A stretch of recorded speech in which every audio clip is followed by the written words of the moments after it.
This is Tanya at I Love Iodine. This week we're talking about elderberry. We're going to talk about black elderberry. We're going to talk about red elderberry. But before we get started, a disclaimer. I am not responsible for any injuries or illnesses that result from your actions. You are responsible to do your own research and most importantly, use your common sense. This information is brought to you solely as an educational guide with the best of intentions. It is imperative to always properly identify a plant as safe before you even touch it, let alone consume it. Be smart out there. Use this information along with quality field guides, other reliable sources, and or a knowledgeable forager to assist you. So let's firstly talk about American black elderberry. This might be called Canada elderberry, black elder, common elder, elder. This is native to the eastern United States, so is the red elder that we're going to see next. The flowering times and the berrying times are going to be a little bit different. This is going to flower June through July. Very common around where I live to be the end of June, beginning of July for flowers, and the berries are forming usually by mid-July, late July, and they will be unripe, but then they'll ripen up as we get into later parts of August into September. Again, this is a nice one for the birds. They really love these berries, so you might have to compete with them or, just order from a site online and just get them from an herb store. Now, the family that this is Adoxaceae. Let's see if I can get a better pronunciation of it. Adoxaceae. Adoxaceae. So, that's how you say it. There's different ways. Other people, whether your English is from Britain or English from American, is slightly different. But you be the judge of how you want to say it. And the general name is Moschatel for the common name for it. Now, this might be referred to as a subspecies of Sambucus nigra, which is a European variety of the elder, or it might be viewed as its own. You be the judge of what it is. It does not particularly matter to me. I know it's native here, and I know where to find it, and that's what matters with respect to foraging. Now, the flowers are going to be white. They're going to be in umbels. We're going to see some differences between the black elderberry and the red elderberry with their flowering because the red elder is in a small raceme, whereas this one is more of an umbel. That is important for a particular reason. We do not want to make a false identification. I'll talk about a common look-alike that is very dangerous, but you will not make that mistake because I'm going to tell you a few ways to not make it. Now, what we're also looking for here is we're looking for a compound leaf. If you're unfamiliar with what those terminologies are, with compound versus simple leaves, do a little bit of basic botany and learn a little bit about that. I do have a video on that somewhere or a PDF. If you need that, please reach out to me by placing a comment in the comment area below.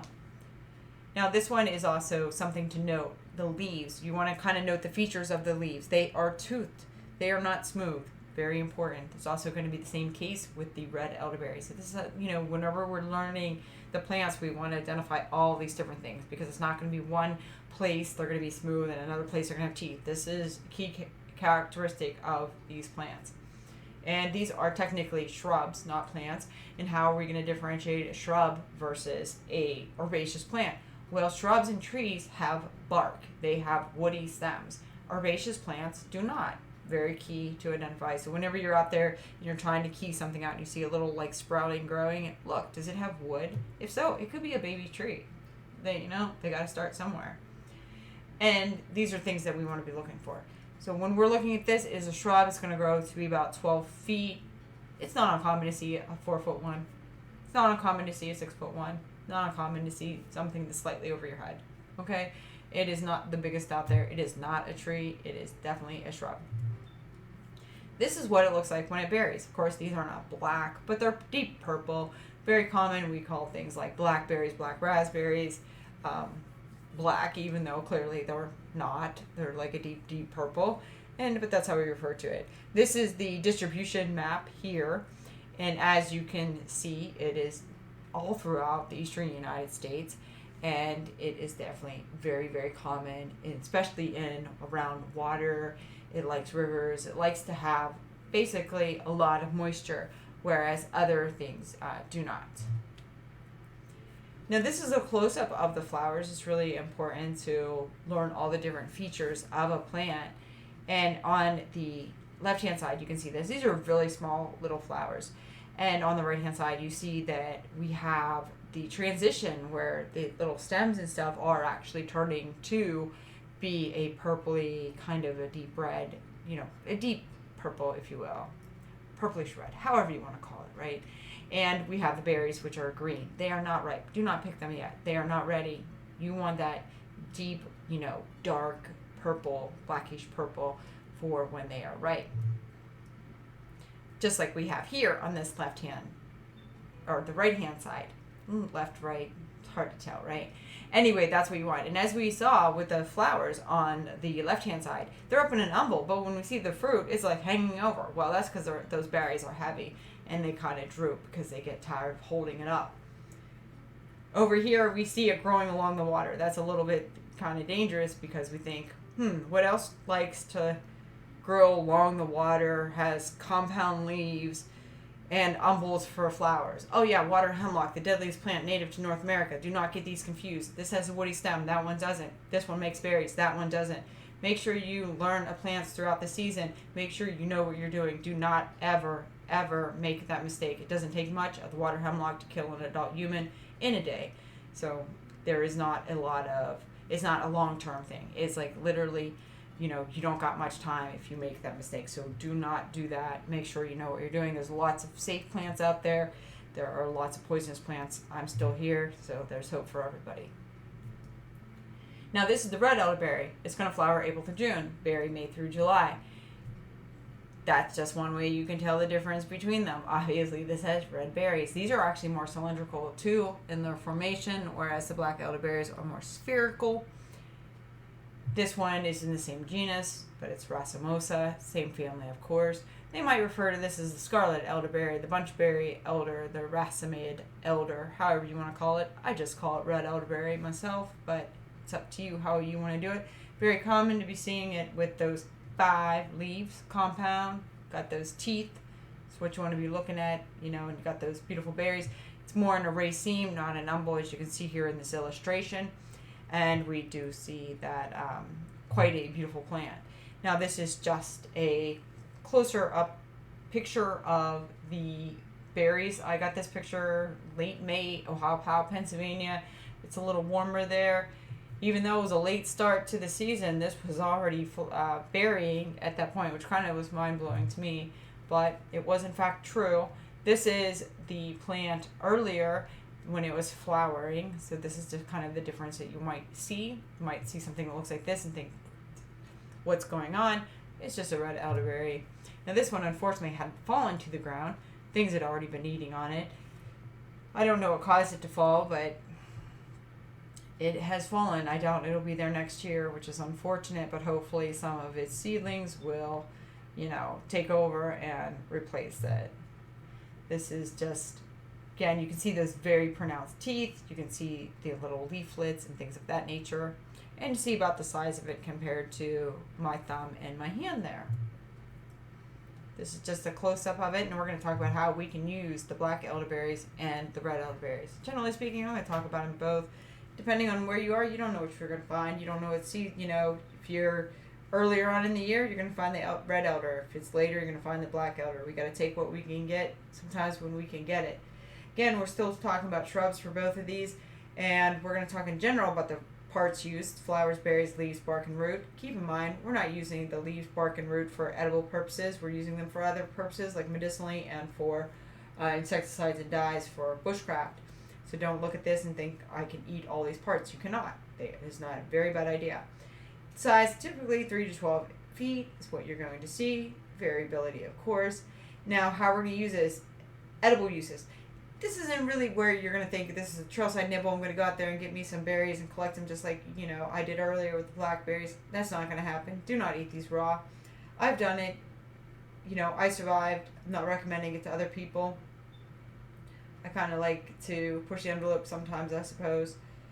I don't eat the seeds, though, so that's probably why I'm still alright. And I need a few, just a little, It's good to kind of get to know the plants, and for me at least. But the outer flowers are edible, and you can make nice tea out of it.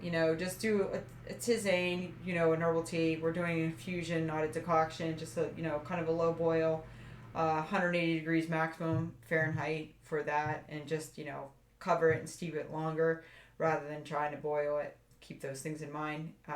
Preserve a lot of the nutrients and the plant, vitality that way. And that's what we want. We don't want to destroy the good compounds. Now, the raw berries of elder are poisonous except for the seedless red berries of the red elderberry. You determine whether it's a seedless one or not, okay? I assume they all are seeded and just go from there. And you can use them to make jam and wine. But the seeds of seed-bearing red elder are poisonous. That doesn't mean that you can't make jam and wine from the other ones. You absolutely can. You just have to cook it. If you cook the seeds and the berries with the seeds in it, you get the nice elder juice. And that's what you want to make your, whether you're going to make jellies or whether you're going to make, jam's really not the correct term, I would suppose, because I think that's supposed to have more of the fruit in it.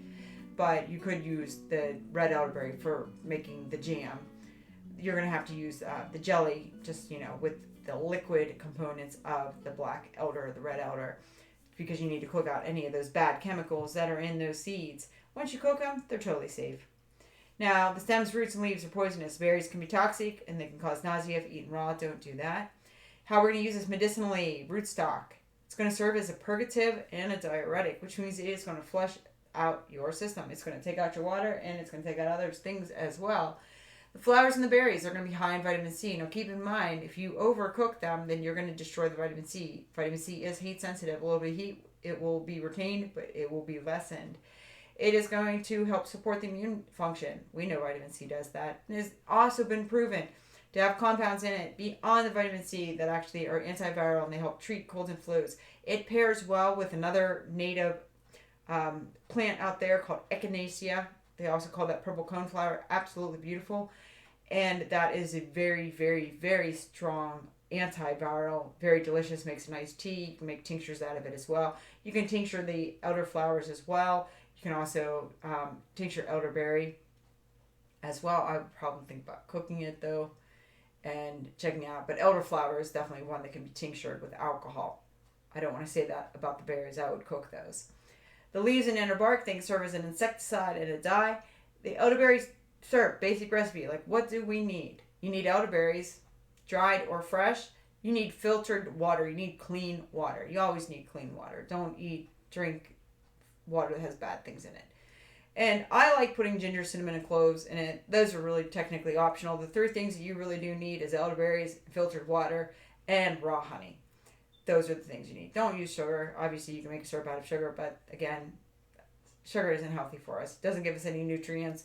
Honey is going to give it. Now, of course, we were dealing with pure sugar cane but I'm just talking like straight sugar in general.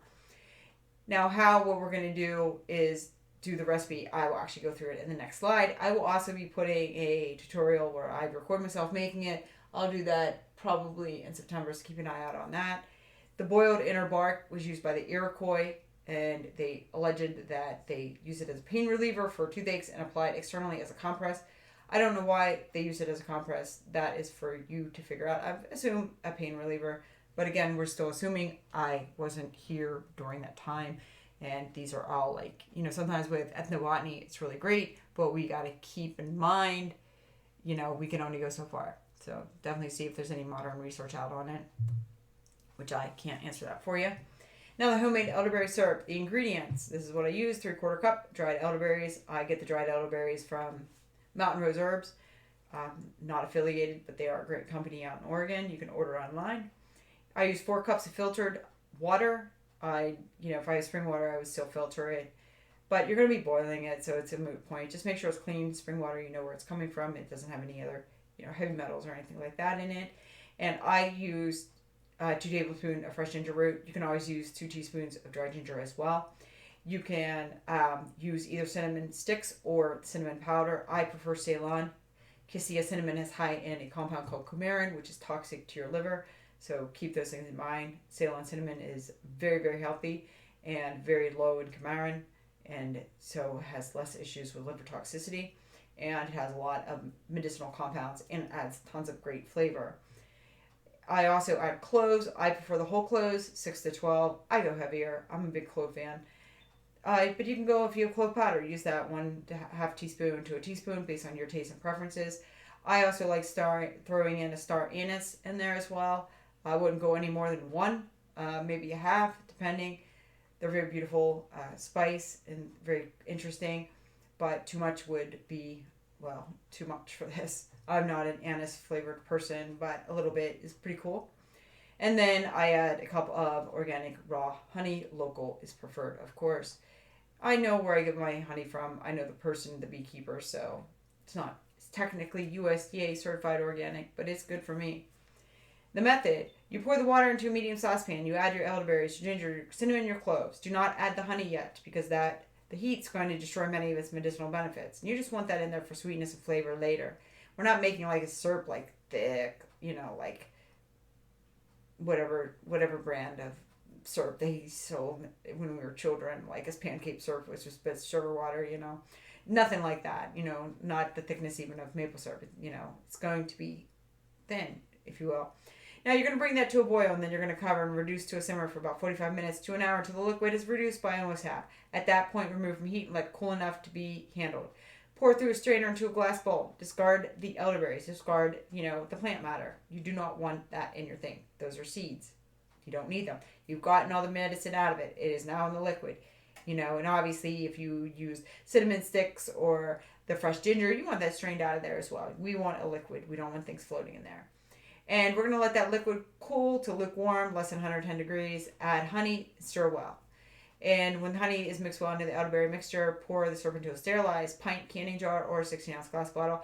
I use the Kavita bottles, the elderberry ones, because it says elderberry on there. And they're amber, nice pouring lid, makes it easier. It's always good to recycle, but it's also good to reuse or do without. Always a good way as well. We've got to preserve the environment as much as possible.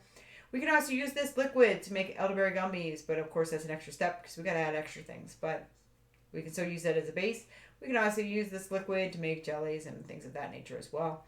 I'm not a jelly person to make it, but if you're into that, this is something you can use. And I haven't a clue how you make wine out of elderberries because I don't have a clue how you make wine. It is what it is. I've never made it. I don't drink it, so that might be explained why. Anyway, no, store it in a refrigerator. It's going to last several months, but, really, why should it? Definitely have some every single day, especially in the fall and the winter. It's really going to help you.